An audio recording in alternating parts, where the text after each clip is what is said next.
खरगोन सहकारिता कर्मचारियों की हड़ताल 8वें दिन भी जारी रही।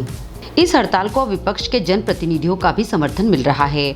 बुधवार को कसरावत कांग्रेस विधायक सचिन यादव टैगोर पार्क में धरनारत कर्मचारियों के बीच पहुंचे और कर्मचारियों की मांग को जायज ठहराते हुए प्रदेश सरकार पर निशाना साधा। विधायक यादव ने कर्मचारियों के बीच कहा कि जिस सहकारिता आंदोलन की शुरुआत उनके पिता स्वर्गीय सुभाष यादव ने सहकारिता मंत्री रहते हुए की थी, उसे भाजपा की सरकार ने पिछले 20 सालों में कुचलने का प्रयास किया।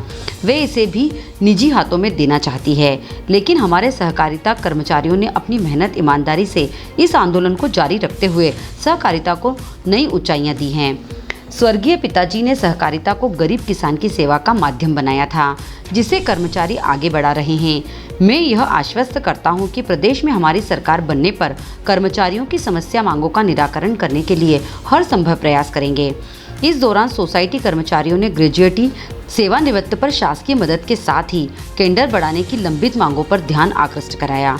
उन्होंने कहा, हमें न तो सरकारी कर्मचारी की भांति सुविधाएं मिल रही हैं, न ही सम्मान। इसी उपेक्षा के चलते हमें आंदोलन की राह अख्तियार करनी पड़ रही है। देखिए, विगत 20 वर्षों से इस गूंगी और बहरी सरकार के सामने हमारे सेवा सहकारी सोसाइटी के हमारे जो तमाम कर्मचारी साथी हैं, अपनी मांगों को लेकर के लगातार संघर्ष कर रहे हैं, लगातार आंदोलन कर रहे हैं। लेकिन ये सरकार ना तो उनकी बातों की तरफ किसी प्रकार का ध्यान दे रही है और ना ही उनकी समस्याओं का निराकरण किस प्रकार से हो, इस दिशा में कोई पहल सरकार के द्वारा किया जा रहा है। और यही कारण है कि लगातार हमारे जो किसान साथी उनको मजबूर होकर के जो है यहाँ पर आंदोलन उनको करना पड़ रहा है। आज हम सभी साथी उनके बीच में यहाँ पर आए हैं और हमने उनको आश्वस्त किया है कि हमारी सरकार बनने के बाद हम इनकी जो तमाम मांगे हैं, उन तमाम मांगों को हमारे नेता आदरणीय कमलनाथ जी के साथ में बैठ करके उन सभी समस्याओं को का निराकरण किस प्रकार से हो, हमारे जो सेवा सहकारी सोसाइटी जो कर्मचारी साथी हैं उनकी हितों की रक्षा कैसे हो, इस दिशा में हम तमाम साथी मिलकर के कोशिश और प्रयास करेंगे। और स्थानीय स्तर पे जो भी हमारे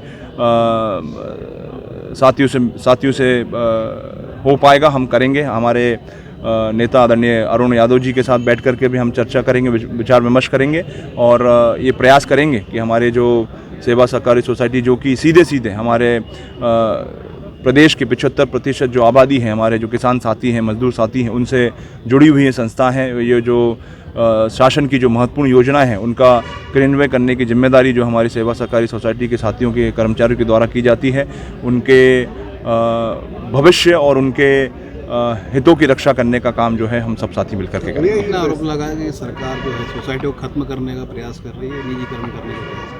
तो देखिए, निश्चित रूप से आप देखिए 20 वर्षों में जिस प्रकार से कांग्रेस के दौर में स्वर्गीय पिताजी के ज़माने में हमारे जो कोऑपरेटिव आंदोलन था, उस कोऑपरेटिव आंदोलन को, उस सहकारिता के मूवमेंट को हम शीर्ष पर ले जाने का काम स्वर्गीय पिताजी के ज़माने पे हुआ था। आज ये जो संस्थाएं आप देख रहे हैं, ये सब संस्थाएं जो है कांग्रेस के ज़माने की, स्वर्गीय पिताजी के दौर की ये सब संस्थाएँ खड़ी हुई हैं। लेकिन आज देखने में आ रहा है कि कहीं ना कहीं सरकार की निराशा के कारण, सरकार की मंशा, सरकार की सोच के कारण जो है हमारी ये संस्थाएं जो है लगातार हमारा जो कोऑपरेटिव मूवमेंट है वो कोऑपरेटिव मूवमेंट कहीं ना कहीं बैठ गया है। हमारी अनेक संस्थाएं जो हैं, सहकारिता संस्थाएं हैं, वो कहीं ना कहीं बंद सी हो गई हैं या बंद होने की कगार पर हैं।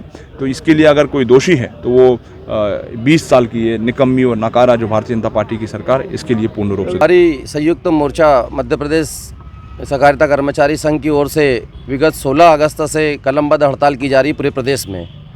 आज माननीय कसरावत विधायक महोदय सचिन यादव जी हमारे बीच पधारे और हमारे सर पर उन्होंने सांत्वना का हाथ रखा है।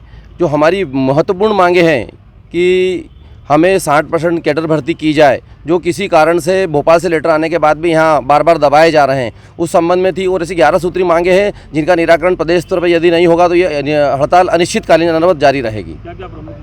बहुत प्रमुख मांगे यही है कि 60% जो कैडर भर्ती हो रही है वो बैंक से न लेकर, बाहर से न लेकर, सस्ता कर्मचारी को प्रमोशन देकर उन्हें अंदर किया जाए। ये महत्वपूर्ण सबसे पहली मांग है। उसके बाद ग्रेजुएटी, पीएफ और अन्य 11 सूत्री ऐसी मांगे हैं जो पूर्ण की जाएगी। Digiana news demand report, Khargone. बाढ़ की पल पल की खबरों से अपडेट रहने के लिए हमारा चैनल डिजियाना न्यूज़ डिमांड को सब्सक्राइब जरूर करें।